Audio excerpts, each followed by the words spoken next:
Good afternoon, everyone. We are in the zone. Rich Sutter, Pete Coles, and we are in the zone. Back after a little bit of a hiatus after a couple of weeks, but now we're back to back and we're back in rhythm and ready to roll.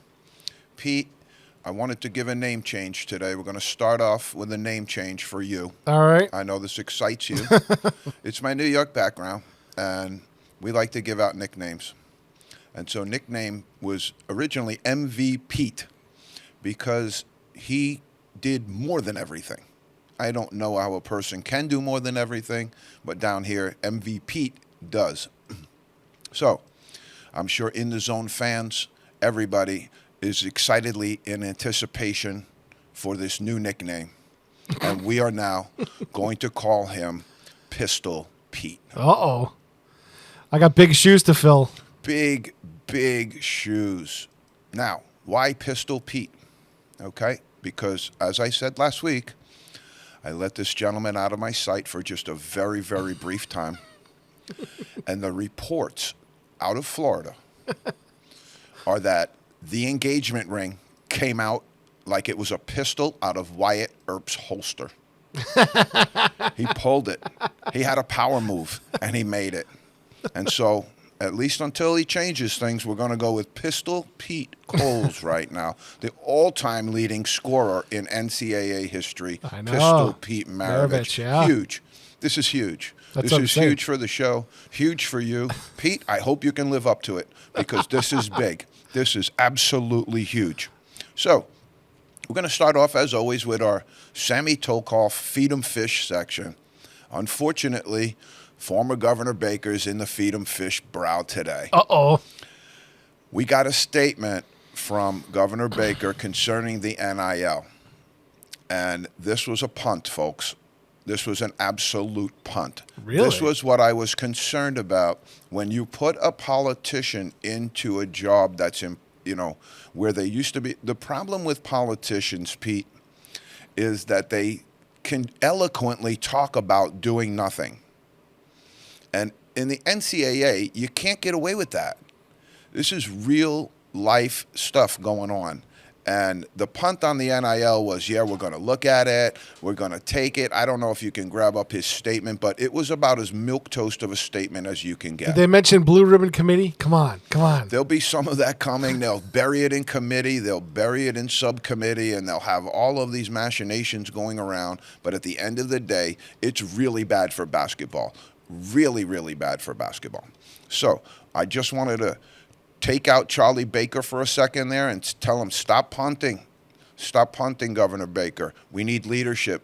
We need somebody to step up to the plate. You're the guy who could do it. It's going to take a little bit of dern and strong, as they say, some wind and some fog. We're going to have to get through it. But at the end of the day, we'll be better for it. That's part of what I think the NCAA has lost, is that taking that short-term pain, which is going to give recalibration and correction to what has already fallen off. And that's where you got to go back. You have to be a little bit regressive, but you got to go back and you got to fix it. And I was excited about Governor Baker taking the position, but after reading his statement yesterday, it sounded very political. It sounded like much of nothing. So a little disappointed in that situation. Obviously, maybe, as you said, they got the Blue Ribbon Committee on it. They got the subcommittee. They got all of the people down in the trenches working to formulate something that makes absolute sense for the athletes, for the universities, for the other participants that are in this as well. And that's where the NCAA is failing right now, failing 100%. NCAA President Charlie Baker had a huge opportunity to do something meaningful. The ball was in your hands, Charlie. They put the ball in your hands for the last second shot, and you shot an air ball. It was unbelievable to read that statement. It was disheartening, and as a person who's loved basketball my entire life, if they don't get a grip on this thing, if they don't get their arms around this thing, it's going to be problematic in ways you had not imagined.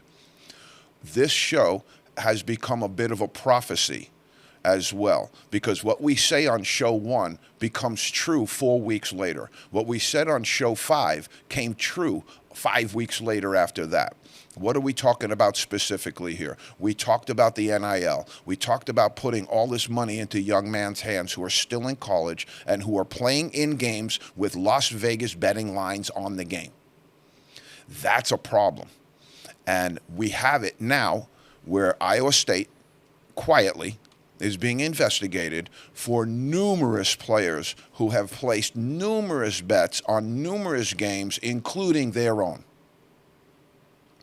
Now, if you go through the reported numbers of some of these gentlemen, you can see that there's not a lot of money going on here. You know, there's $1,700 and there's 40-something bets. You know, but it's going to get bigger. It's going to snowball, and they just found this. So God knows what else is out there. I don't know. Baker said during an interview, you want to hear the quote from him about that? I'd love to. Baker said on Thursday, quote, "That's a major opportunity right in front of us. We have a major opportunity to get into the sports betting space and recognize and understand between social media and 31 states legalizing it and anybody who has a phone being able to bet from any place they want to, and 2/3 to almost 3/4 of the people between ages 18 and 22 bet on sports. There's a chance to do something about that." At the same time, he cautioned about the impact sports betting could be having on college athletes. It's occurred. It already happened. This is what I love about the whole approach to communications these days, is you're telling us something we already know. Right. You're telling us this has already occurred. And what you're saying is this is a huge opportunity to fix something which is already broken. And so you now are in the punitive stages. You're now in the penalty stages. You're now in court stages where people are going to get dragged into court for these things. This is where you lose control. This is where leadership is really, really important. And I'm really disappointed in this. I am really disappointed that this was what they came up with. Now, if you tell me that this is a work in progress, we're looking at this, we have our lawyers, we have our attorneys, we have all of these different folks compiled in a room, and they're 24/7 working on this to come up with something that's workable, to come up with something that's solvable, I'm okay with that. But come out and say that. They didn't come out and say that. They came out and said, yeah, we're looking at this. This is an opportunity for young men and young women to ply their trade outside of their craft, is what he alluded to. And that's absolutely what is not going on. That's political speak. That's when we talk about something, we're going to speak about it, we're going to say all of these words, but we're not going to actually tell you the truth. I call those platitudes. It's terrible. It's terrible. It's all over the country right now. And I got to be honest with you.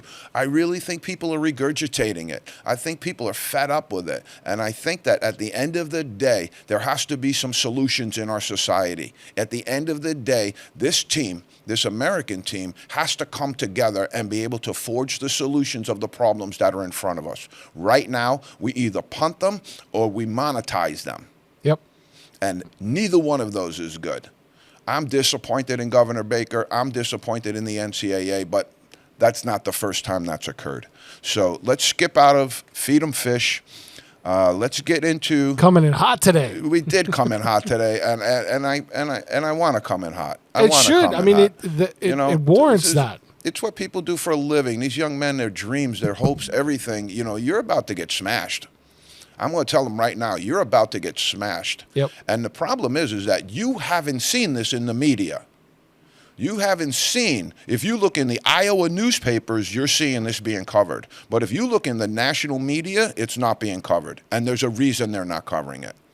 And the space for gambling in professional sports is a good space. The space for gambling in collegiate sports has historically been disastrous and will remain that way in the future, in my opinion. Coming in hot, Pete. We're coming in hot. Let's get a little bit hotter because they just came out with a little bit of a talk about Porzingis. Now he is hurt. Now the foot is hurt. And so now we're going to get dribs and drabs about just how hurt he really is. Because at first, it's just like everything else that you see in the media today. He's not hurt. No, there's nothing wrong with Porzingis. He's 100% fine. No, he's wonderful. And well, is that because you don't want to project weakness to your enemies? Well, somebody needs to know if that injury occurred before the deal. And did the team that traded him to to the Celtics have No. knowledge of that. Yeah. Let's hope not. And maybe the injury just occurred, and that's very, very possible. But the Latvian team comes out and says he's not hurt. Now it comes out he is hurt. My guess is he's significantly injured, and they're just going to let it drib out and drab out because the Celtics fans will go crazy when they find out we just got rid of Marcus Smart and brought in a guy that might not be able to get ready to go this year on the beginning of the set. So we talked about that a little bit last year in some of our conversations. But this is you know, there's so much honesty that's involved in this thing. There really is. The honesty on the part of the other team to say, yep, he's healthy, the honesty on the part of the doctors to clear him, the honesty on the other part of the team to do their due diligence. But at the end of the day, this didn't smell right to me. This didn't smell right at all to me. And the way it came out was what made it not smell right. And when we have things that should be national news, and you don't see them in the national news, you can smell cover up. When things are supposed to be in the media and they're not in the media, you can smell cover up. And that's exactly what's going on right here with this stuff. I don't think they want to let everybody know the extent of this injury for a good reason. And when you have millions and millions of dollars placed on the contracts of these young men, we're talking about significant amount of money. So I'm going to be interested to see what happens with our friend KP, see if he's ready to go at the beginning of the season. And again, to watch what happens with the Celtics as they offered up a Supermax deal for a guy who's not top 25 player in the league. I think that's going to have some ramifications as well. Isn't that the problem, though, when the players run the league, the inmates run the asylum?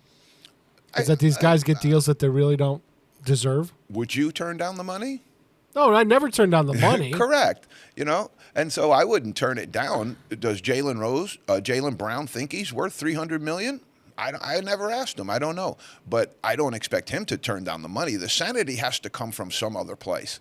If you're asking me, do I want a $300 million contract to coach the Westfield State men's basketball team every day of the week and twice on Sunday, baby?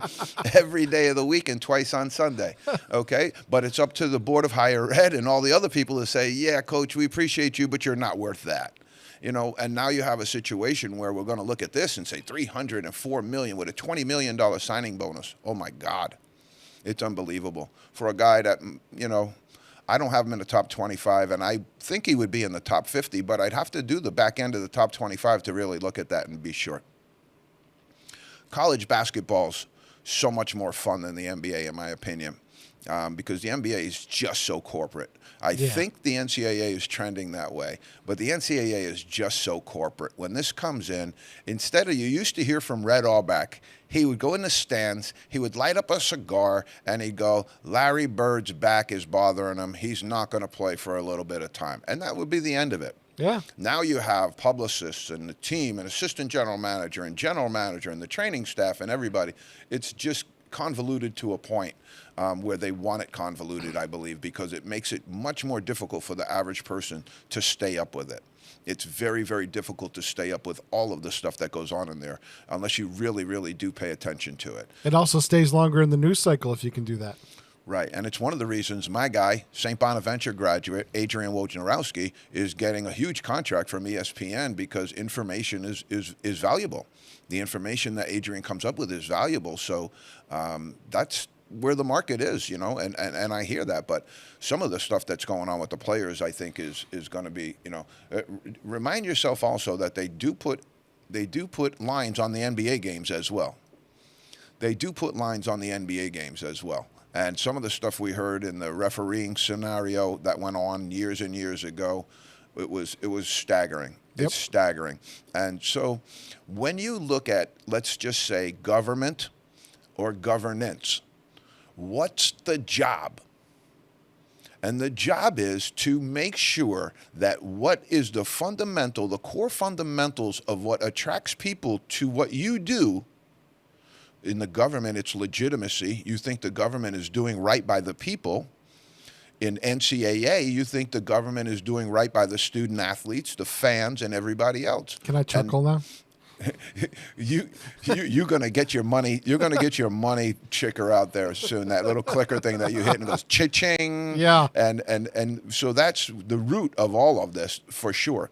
But what the job of those governance entities has been not to punt the ball down the floor, but to make sure that the core fundamentals of what attracts people to your sport or your entity are there, and they're protected and they're safeguarded. Right now, it's absolutely a mess, absolutely a Wild West show, and people are turning it off. People are looking turning it for off. values out there. People are looking for values. People are looking for the truth. Yep. And that's what's really hard to come by these days. And that's why I wanted to start this show a little bit, is because if people really are looking for the truth, they'll find it here. Because we don't have any corporate sponsors. We don't have anybody who taps us on the shoulder and says, you can't say that. You can't talk about Governor Baker that way. That's the nice thing about what we're doing here.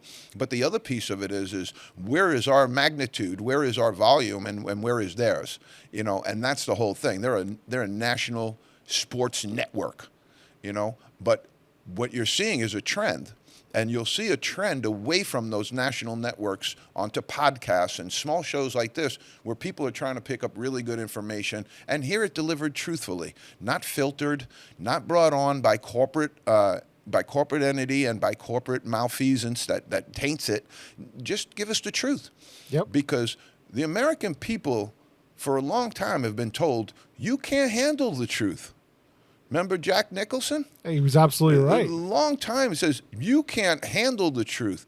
I think the United States people can handle a little more truth than what they're being given right now, though. I get the whole thing of the whole apparatus of what we do as a country, but we got everybody covering stuff up now. We got everybody. Everything is labeled top secret. Everybody thinks they're the government. Everybody Yeah. wants to classify and redact information, and it's just unbelievable. And what it does, though, this is the sad part about it, is it causes people to lose faith. Mm-hmm. It causes people to lose interest. But the interest is the byproduct. When people lose faith, that's the really, really bad part of the whole thing. And is that done by design, or is it done by other things? I don't know. I got off on a little bit of a tangent there. Like you said, Pete, I came in all fired up today. Now watching games this year, we're seeing this NIL and NBA stuff. Everybody's going to go, are they giving us the truth? Are they pushing it down the road a little bit? You question everything, and that's just not. If you have to question everything you watch on TV for sporting events, you just don't go back. It's no good. Yeah. It's no good. You've tapped at what what I just said about governance. That's the job of governance, is to make sure legitimacy remains. And right now, every sports entity that's out there is under constraint and under scrutiny for not being legitimate. Every single one of them is under scrutiny for not being legitimate. And here's the part that I want to extend to all of my gambling friends out there. They might have the outcome determined a little bit before you put your bet down. So be careful about what you're doing. Be careful about where you're placing your money, because if you were betting on the NBA draft and you expected that thing to go straight, I don't know how all those young men wound up in the suits that they wound up in. If you're telling me that's 100% straight, Rich, we're good. I don't think it's been straight for a really, really long time. Things that make you go, And I would say the more corporate it's become, the more it's gone that way, the more that it's trended that way. Who knows? But like I said, I got off on a little bit of a tangent here today, but that's good. That's good, because today the bulk of the time I want to spend is in what's going to happen next year in the NCAA basketball frame. What's going to happen next year in the NCAA basketball scenario. And what I wanted to start with today was I'm going to give you two citations. One is Jeff Goodman. Very, very good college basketball analyst. I like Jeff Goodman a lot. I think he does a great job. He lives it. And that's what I like about Goodman. His information, is as good as everybody else's, but he lives it. And that's what I like about Goodman. And the other one I'm going to give you is our great patriarch of basketball, college basketball. I call him our patriarch now, Dick Vitale. Goodman and Vitale both put out what we call the way too early top 25. And that's how we're going to finish the rest of the show today, talking a little bit about that, of what did Dickie V see, what did Goodman see, and kind of look at those two things. So Goodman's I have on my phone. And Dickie V, I printed out. So we're just going to go through them a little bit because what's happened now is, like they say, you can hate the game, you can hate the player, you can, but right now, I love college basketball. It is what it is. And so I have to live within the confines of everything, operate within the confines of everything, and do the Sure. best job that I can, Yep. despite my personal feelings towards what might be happening on the tertiary or on the exterior. Okay? So in the whole mix of this, you have the NIL, where players start transferring and going to look at other schools. We talked about Hunter Dickinson, who went from Michigan all the way over to Kansas.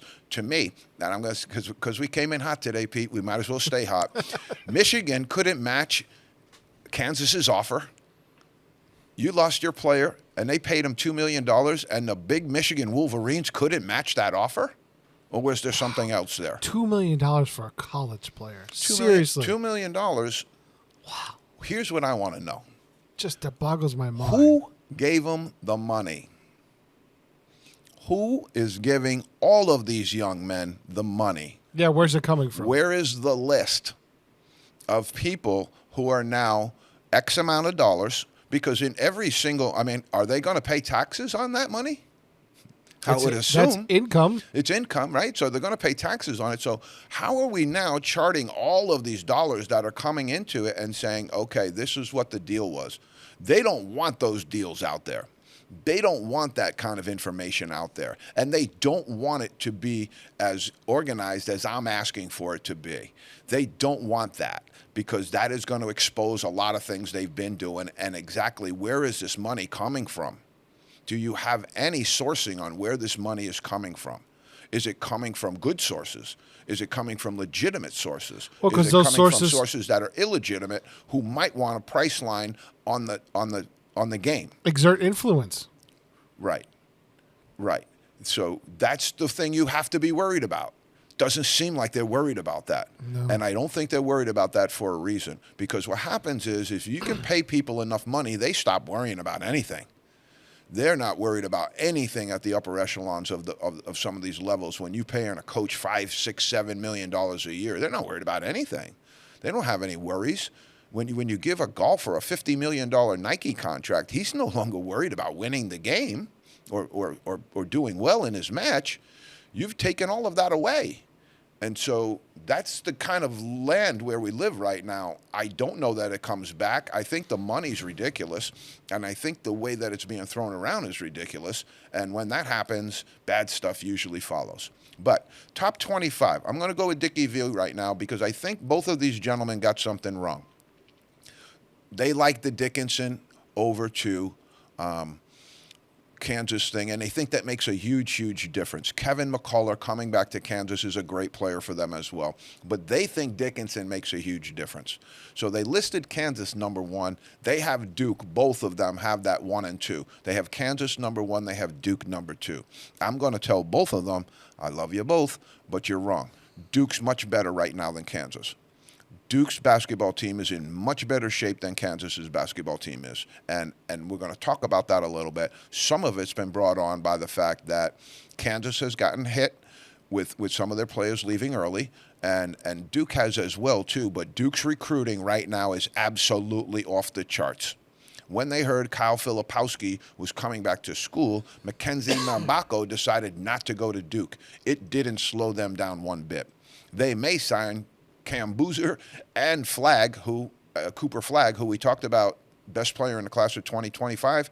He is now reclassifying into the class of 2024. Most likely, Duke's all over him. They're on Cam Boozer. They signed the 1 and 2 best player in the country, maybe the third. They're gonna start to, and we talked about this last week. They will have a starting 5 that's better than anybody else's entire team in the entire ACC. They will have a better team 1 through 5 than everybody on North Carolina. I know that you Tar Heel fans don't want to hear that, but the way things are trending, the way things are going right now, Duke is about ready to go to hyperspace with their basketball program, in my opinion. What could slow them down is the fact that they gave the job to Jon Scheyer. I thought there were 200 people in the country a little bit more qualified for the job, although John's handled it well. I think it's going to matter a lot who's next to him. and who's next to Hubert Davis, just like we talked about who's next to Joe Mazzulla in the Celtics frame. But if you don't have good, solid people next to those young coaches who've never coached a day in their life, and now they're at the highest level of coaching, you're going to have some problems. You're going to need some people that are whispering in their ear a little bit, especially late in the game. You watched a couple of games this year, and we saw it. Celtics most notably, and in the media, they got taken to task for it. If you watch ESPN or you watch any of those other things, they were roasting Mazzulla because of the at the end of the game play calling. Marcus Smart wound up with 3 last game shots in 3 of their playoff games. Not Tatum, not Brown. They wound up with Marcus Smart. That's the coaching stuff. That's the stuff where you have to call timeout. You got to have that play dialed up in your head. Your team has had to have practiced that play 50 times before in practice, and then we reel it out. So when you get to the sidelines and you're a coach and you're Joe Mazzulla and you have 11 seconds left in the game, you don't have any hesitation about what comes next. You shouldn't. If you do, that's the indicator that you probably don't belong in that seat. 11 seconds left in the game. You have to have that play called a long time before that thing comes up. You have to know, if I get in this situation, how am I getting Jason Tatum the ball? He makes it, he misses it. That's not your problem as the coach. Your job's to get him the shot. If it goes in, it's great for both of you. If it doesn't go in, it's terrible for both of you. But your job is to get him open and get him the shot. Run the play that gets him the shot. They ran several plays at the end of those playoff games when you now had the wrong guy shooting the ball at the end of the game with seconds left in the game. That's what matters. That's how Larry Bird used to win games at the end. That's how Michael Jordan had the ball in his hands and crossed over Craig Alou when they were playing the Cavaliers. That's how LeBron James has done as many game buzzer winners as he has, because the coaches know you want the ball in your best player's hands at the end of the day. All right. So but they're 1-2. So who's to say, right? Who's to say? But I like Duke's team better. I really do. I think they return a little bit more, and I think their chemistry will be better. Bringing in Dickinson is a great move. $2 million, who cares really right now if you're Kansas? What is it, $2 million, $3 million, $4 million? You wanted him. He can help you win a national title. That's what you do. So who cares how much money you spent on him? All right? But it does come into impact, because now you look and go, Michigan couldn't meet that offer? And you had... What happens now when they go into the portal is they get an extra 3 additional visits. And we talked about Dickinson playing this beautifully. Go to your first school, get an offer. Go to your second school, tell them what the offer is. Go to your third school, tell them all about the offers that you have, and ask them, can you beat this? That's what's going on right now. He played it to a T, and he wound up at a great institution, great place. But you tell me there's a lot of difference basketball-wise between Kansas and Michigan? And that in the NIL, Kansas should have that much more money than Michigan does? The Big Ten? That was surprising to me. And I don't know who the other 2 schools that he visited were. But to throw up $1 million, and then I guess what you're saying, quite possibly not. Maybe he just wanted to go and wanted to exercise a 50 or somewhere else. But what you're saying is that Michigan couldn't even meet the first offer that he went out on in his first visit. Couldn't even meet that. Okay, third, so slice it any way you want, Pete. You give it to Duke, you give it to Kansas. They're both in Kansas Duke. I'm Duke Kansas, but everybody seems to be in consensus that those 2 are going to be the 2 best teams. I'm going to throw a little bit of a wrench into this because Zach Edey returned to Purdue. And Zach Edey's returning to Purdue makes them an absolutely national contender. Now, you're going to go back and you're going to say, Rich, that whole crew of guys lost to Fairleigh Dickinson. And they had a bad day. Is that criticism of me legitimate? 100%. 110% legitimate. But here's what I'm going to tell you. Who's the first number 1 seed to lose to a 16? The guy to me is one of the great coaches in the game today. And when that bomb goes off in your hand, you get hit. Because the relevance of it is that in the NCAA tournament history, no team that was a 16 seed, and I was one twice at Colgate, has ever beaten a number 1 seed until this occurred. It happened to the University of Virginia. And it happened to them at the hands of University of Maryland, Baltimore County. Oh, boy. Now you sit there and go Purdue, and you say, wow, they lost to FDU, Rich. They can't be any good. And that's where I'm going to take you to those two parallels, because after Virginia lost to UMBC, they returned almost the entire team. What happened the next year, Pete? They came in and probably won the whole thing. They won the national title. Yeah. And I'm going to go out on a limb and say Purdue, 1, 2, 3, they all belong there. Purdue might be the number one team in the country right now. Returning the big man, 7'4", 22 points, 15 rebounds, and the bulk of the rest of your team. I like that. With a grudge. With a grudge, exactly. With a focus. You know, that's what you want from your athletes, right? Yeah. You want them focused. You want them hungry. You want them ready to go get that victory. You know, I think Purdue's going to be hungry. I think they're going to be ready for victory. And I think, you know, just because your fans want it, you know, doesn't mean that it's going to be attainable. When your players want it, now you're cooking with gasoline as a coach. So this whole time, after that UMBC game, they had team meetings. They had strength and conditioning practices. They had team practices, individual workouts, and I can assure you that FDU was said in every single one of those workouts. FDU was used as a motivator for every single one of those workouts. And it's not that surprising that you get hit. You know, you're kind of going along as a great team. You're a number one seed, which means you're one of the best 4 teams in the country. A little cocky, perhaps. A little bit up there, you know. You got a first round opponent that can't even come close to you. You're ready to go. Boom, boom, boom. And wow, oh my God, look at what happens. And then the beautiful thing of it, and this is what I tell my players, and I'll say this to every basketball player out there in the country right now. What I'm going to know about you, I can learn about you in one instance, and this is the only instance I want to see. I want to see one of my players go in a game and miss a layup. And when they missed a layup, I'm going to measure the amount of time it takes them to turn around and back on defense. That's the difference between great players and not great players. Everybody will miss that layup. It's the amount of time it takes you to turn and get past that failure and turn on to your next success. That's what makes great players.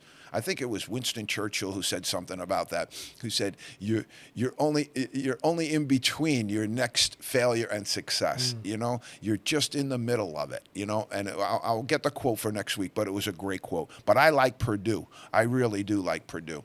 Michigan State is out there in the 4-hole on Dickie V's form here. I want to give a shout out to Kerr Tang, one of their great recruits that they have coming in next year. Tom Izzo's, you know, he's gold standard.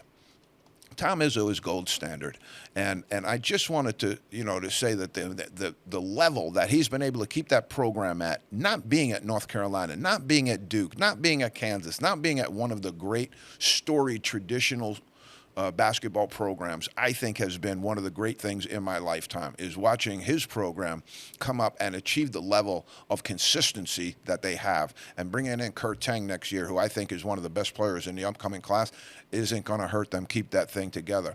And what they do with their recruiting is they're very targeted. They know what they want, they go after what they want, and they're really good at getting it. And I think that's one of the successes of one of the levels of his success. I'll tell you the other level of Tom Izzo's success is in his game preparation. Izzo was one of the first guys to come up with what they called Steve. Steve was sound technical editorial vidding equipment.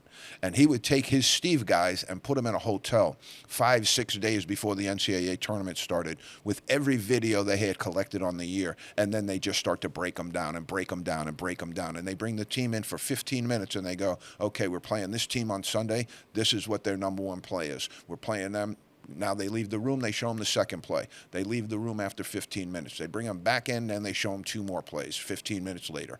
And they just keep going at it in small doses until now we've put the whole playbook of the other team together. You've seen it. You've watched it. We've practiced it. That's where Izzo's gold. That's what he does so well. So they have him in the 4 spot. I like it. UConn Huskies in 5 for Dickie V. I think that's pretty good. You know, I think the UConn Huskies in the number 5 hole's not bad. You know, they return a lot.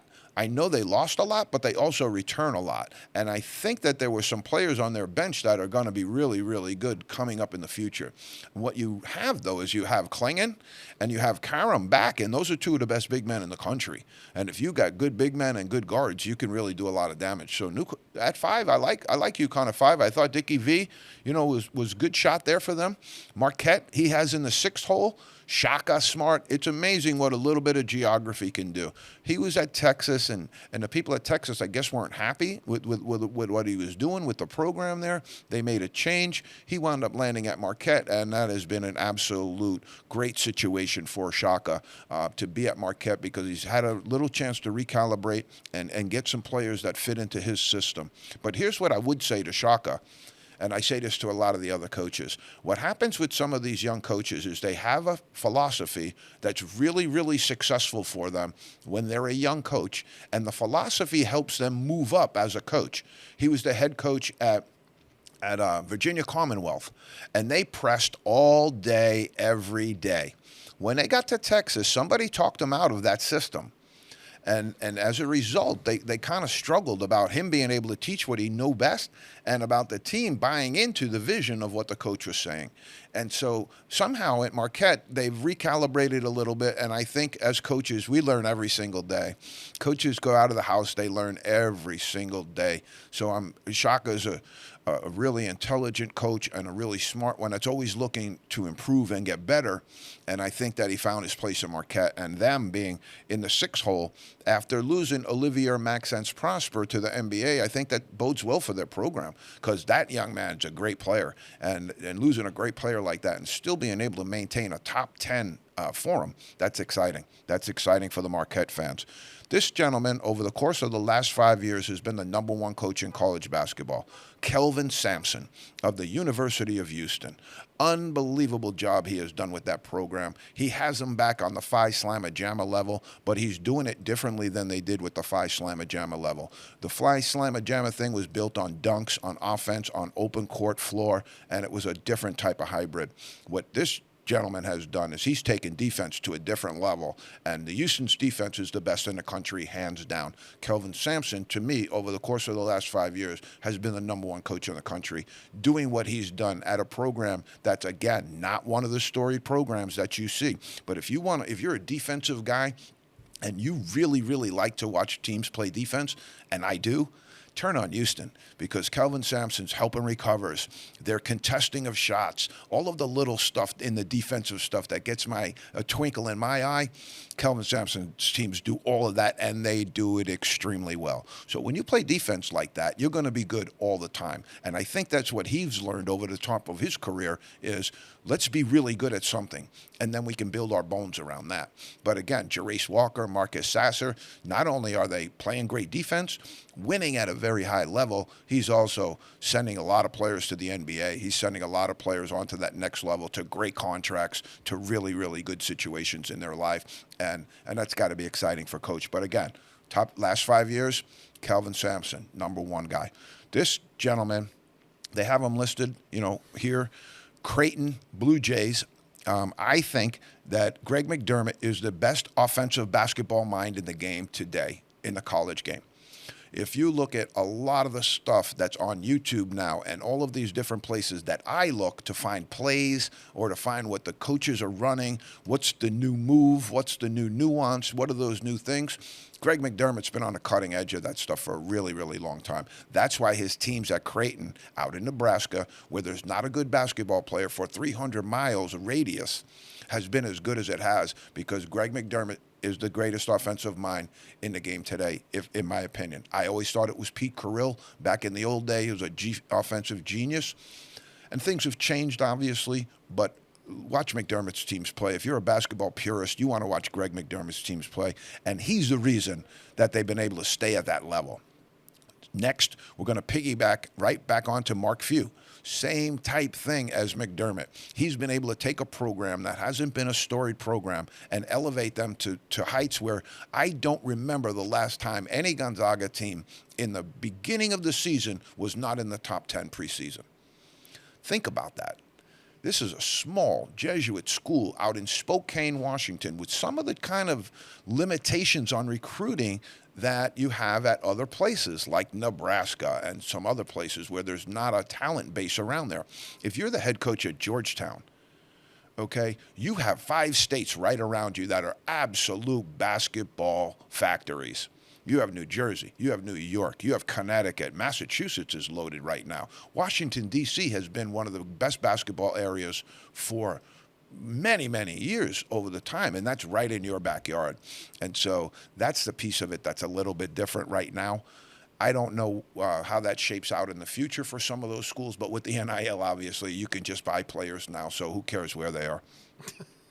Tennessee, Rick Barnes, another gentleman, let go at Texas because they didn't feel like he was doing the right thing. I think there, I was really shocked when that whole thing went down. He had been there a long time. Maybe it was just familiarity sometimes breeds contempt. I don't know. But this guy's one of the top 5 or 10 basketball coaches in the game today. And what he's found at Tennessee is, again, very, very rich talent resource program. They will spend money to win. They don't care about anything else but winning. And that's a good place to coach. That's a good place to be if you're a coach. And so Tennessee has really been a place. I don't know what's going on with Texas, but, you know, they went through Shaka. They went through this gentleman that we just mentioned. They went through the guy Beard just recently, and had an interim coach for the year who now is the head coach. So there's been a lot of turnover over there, and I don't know what. It's a premier program. It's as good as any program there is in the country. I just don't know what's going on over there in terms of them. You know, when they got rid of Barnes, they haven't had a basketball coach there since Rick Barnes, who's as good as Rick Barnes. I'm going to say that again. Since they got rid of Rick Barnes, they haven't had a basketball coach as good as Rick Barnes since he left. Since John Thompson left Georgetown many, many years ago, they haven't had a basketball coach as good as John Thompson was. And again, now we have Rick Pitino at St. John's, but if you go way back to Lou Carnesecca, they didn't have a basketball coach as good as Lou Carnesecca until right now. And so that stuff really, really matters. Finding the right coach, finding the right guy to lead your program really, really matters. We've talked about St. John's. They're going to make the NCAA tournament this year. I looked at their roster. Pitino's going to turn that team and they're going to make the NCAA tournament. They might even be a top 25 team. So for all you Red Men fan, buckle up. Things are about to get really exciting down there. You can talk about all the morality of it if you want, but at the end of the day, you want to win. And at the end of the day, Rick Pitino can win. Rick Pitino can get your basketball team over the line. That's proven. Well done. And so I think St. John's fans, you know, why not have something to look forward to?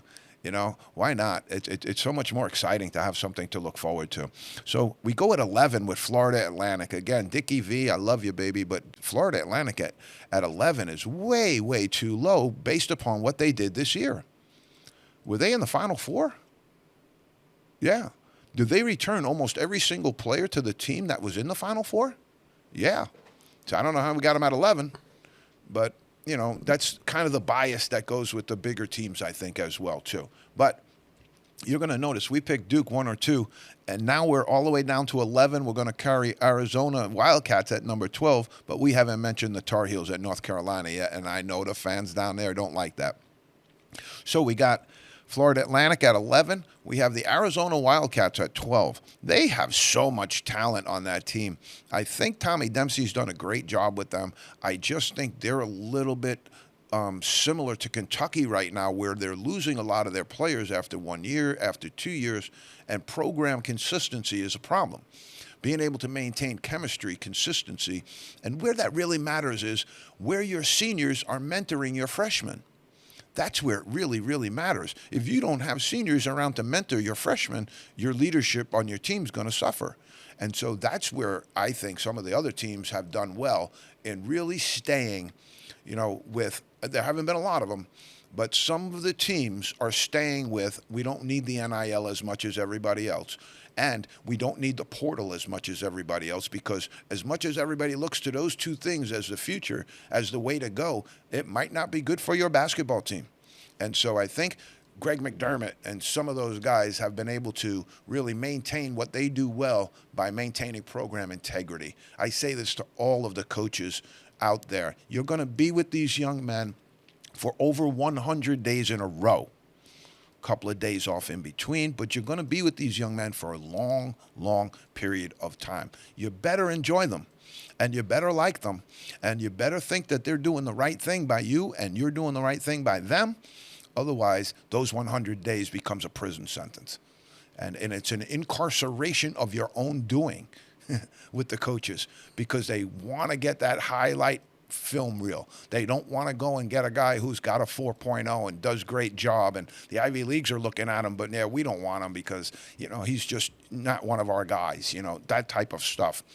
You incarcerate yourself as a coach. You can do that. And as I've learned over the years, that's the one thing I don't want to do. I don't want to be incarcerated by my own situation. You wind up unable to make things happen. You wind up unable to make things work. And it becomes a situation where you're no longer in control. You're just a guy who gets paid pretty well, but you're not in control of the team. You're not even close to in control of the team. And that's where you're going to lose. You're going to lose every single time when you don't have leadership at the top that's in control.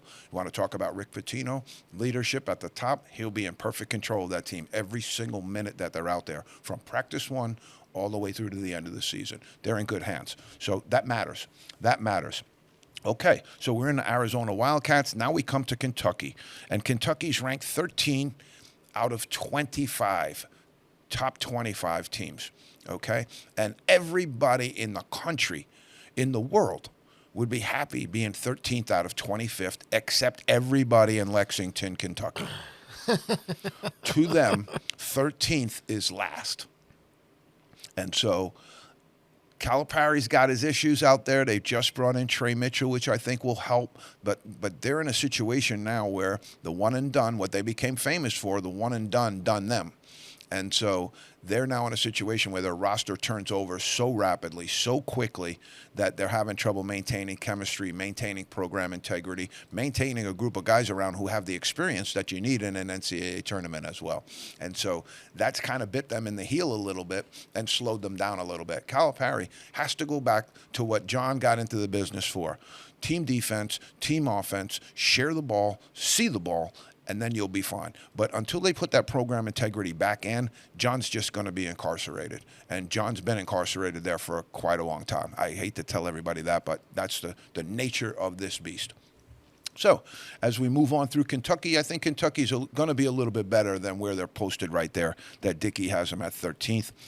Now you go to 14th, Arizona Razorbacks. They did a great job, but boy, did they have some losses.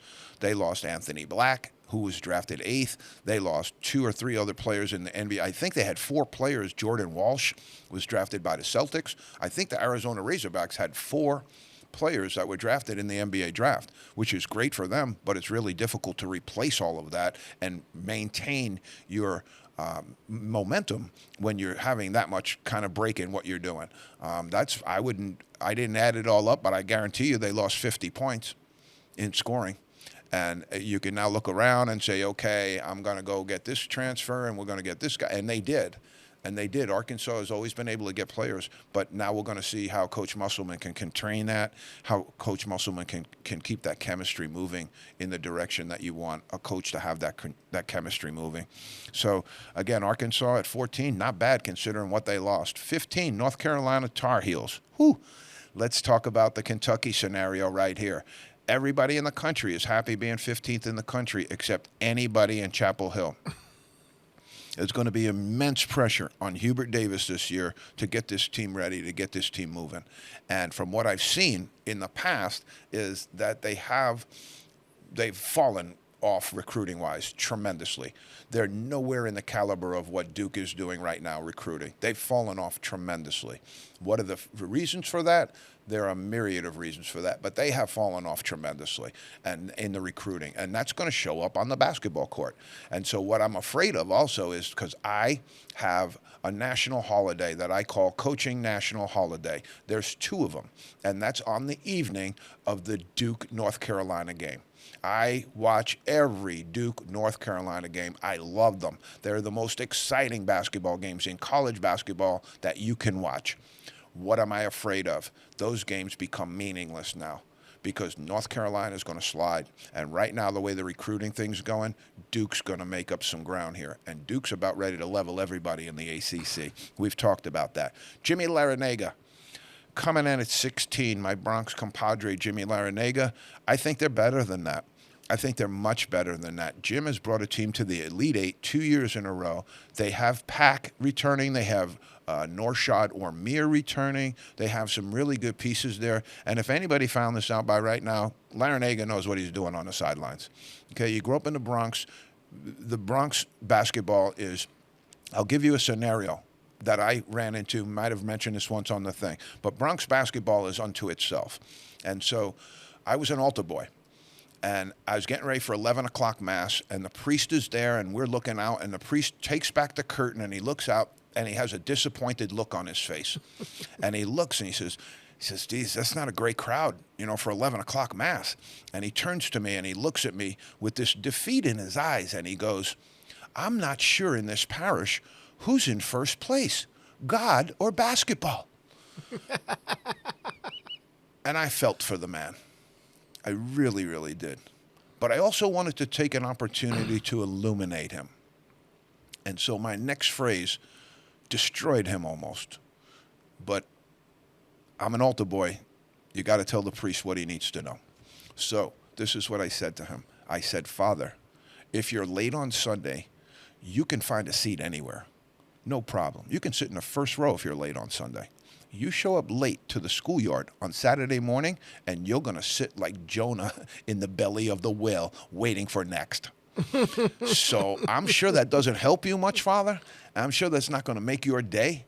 But if you're having problems deciding who's in first place in this parish, I think I might have just been able to clear that up for you.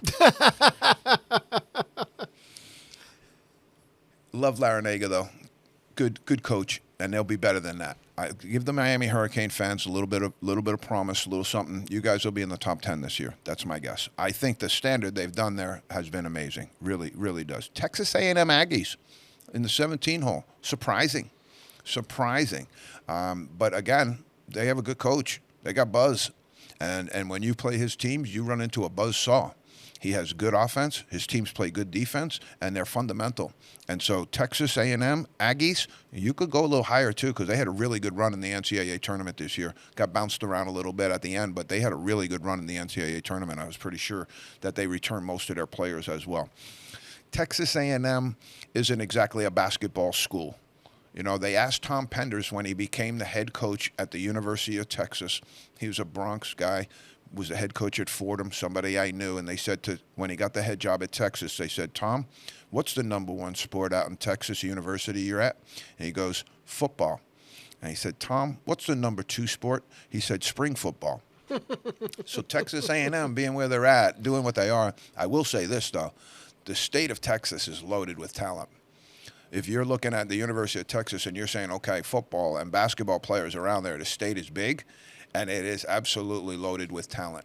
But the number one high school basketball state right now for talent, New Jersey. Wow. Absolutely loaded in New Jersey. It's like New York was in the 80s. I don't know how that happened, but New Jersey is way, way better. New Jersey basketball is the best state in the country, I'd say, right now. I think you're going to get some pullback on that, but I would say New Jersey, for what they're doing, they got some great players there. And if you look at the number of players that have come out of there, Kyrie Irving, all the way down through, they've had some really, really good success in the recent years. And I'd say they've probably have eclipsed New York in terms of that. I hate to say that. That hurts so much to say, but they have. They've eclipsed it. All right, so now we're up to Villanova Wildcats. Everybody's excited about being 18 except Villanova. And again, they had a young man who coached at Fordham for 1 year, Kyle Neptune, and Coach Wright surprisingly retired, and they couldn't wait to get their hands on Kyle Neptune. I understand it. I get it. There were 250 resumes in the country better than Kyle Neptune's. 250 resumes in the country better than Kyle Neptune's. And that's what you're seeing. Villanova, with Coach Wright, was predominantly a top 10 team, played for national championships many times, littered the NBA with players. I think Villanova you're going to have some times where you won't even be the best team in the Big East this year. Creighton's listed above them already. I don't think that they're going to be. I don't see how they finish that high in where they're at. And I think right now that 18 ranking is because their name is Villanova. I think that 18. I don't think they belong in the top 25. San Diego State Aztecs, another good team, another good run. Had a really good run this year. Again, somebody that's not, perennially known as a basketball program that has done amazing, amazing work over the years. San Diego State is probably one of the most prolific programs in basketball in the last 20 years in terms of maintaining a standard that's an unbelievable standard. All right, we got to hustle now, Pete. So we got to go to USC Trojans. I think they're much better than that. Had Bronny James not gone onto the health issues that he had, I think they'd be even much higher than that. Baylor Bears at 21. They were great for a while, and they were Kelvin Sampson's problem as far as the best defensive team in the country. Right now, they've slipped a little bit, and I think they're going to be struggling. I don't even have them in 21. I loved 22, St. Mary's Gales. What a standard they have. I've been on their campus. Unbelievable. I really, really love their campus and the setup, but the fact that they're a top 25 basketball program is a great credit to the school and to the coaches that they've had there doing an amazing job, because that's not an easy job. USC Trojans, I like them. I like them a lot. Baylor Bears, not so much. St. Mary's, I love. I love St. Mary's. Texas in the 23 holes, way, way down there, but they lost a lot. And what you see is, are they able to refill what they lost? And I don't know that they did. Colorado Buffaloes at 24. Yeah, okay. You give me Colorado at 24. I think there's other teams out there that are better than that. But I do also want to mention Dickie V has 25, St. John's Red Storm. And I think they're going to probably, if things go the way I think they're going to go, I see them in the above that. I'd see them in the top 20, maybe even the top 15. I think they're going to have a great season, and I think they're going to be under some really, really good coaching and have some really good leadership and direction with their program from here on out with Coach Pitino. So, Pete, how's the time looking? 1, 2 minutes? Got about 3. 3 minutes. All right. Steve Forbes is the head coach at the University of Wake Forest. Okay? And it was just a statement that came out on Twitter the other day. And we in the zone, I just wanted, because in basketball, I don't know Steve Forbes. I don't know him at all. But in basketball, we're all family. And all the coaches, we're all together in this thing that we do, this Cosa Nostra that we do. We're all kind of together in it. And so Steve Forbes' wife, Johnetta, had a stroke recently, I believe, and was fallen ill. And so I just wanted to give a shout out to Johnetta Forbes and say we're all, really, really rooting for you, praying for you, and admire your courage and everything that's going on around there right now. And that makes basketball games small. That makes basketball games really, really small. And so I just wanted to, in the business of saying, hey, we get caught up in what we do all the time, and we very much over self-importance of our own stuff of what's going on. But if you take a look out there, there's an old proverb that says, if everybody in the world got to take their problems and put them into a pile on the earth, you would gladly take your own back. And I think that's what I've learned from just watching things. And again, this is when we talk about mental health, you're trying to say, am I happy? Am I a happy person? And I think one of the ways that you can get a little bit happier is to involve yourself with the other people out there and to look at some of the tremendous difficulties and situations that they find themselves under. I used to go to work every day, and I would be complaining about the little gym that we had and the recruiting budget we didn't have, and we had all of these different other teams had more than we had. And then I walked down the hallway, and I saw a woman trying and struggling to get up the stairs to go to class. And she had to be in her 50s. So I thought it was odd for a 50-year-old to start college when she did. But this was before all the technology went in with the ramps and the disability acts that went out there. But this woman's fighting her life to get up the stairs. And I turned around and looked at myself. I said, really? Is that what you're complaining about today? Go down the hallway, take a watch at her climb the stairs, and then come back and tell me how bad your stuff is. So, again, In the Zone is back. We're fired up. We love you. We'll be back next week.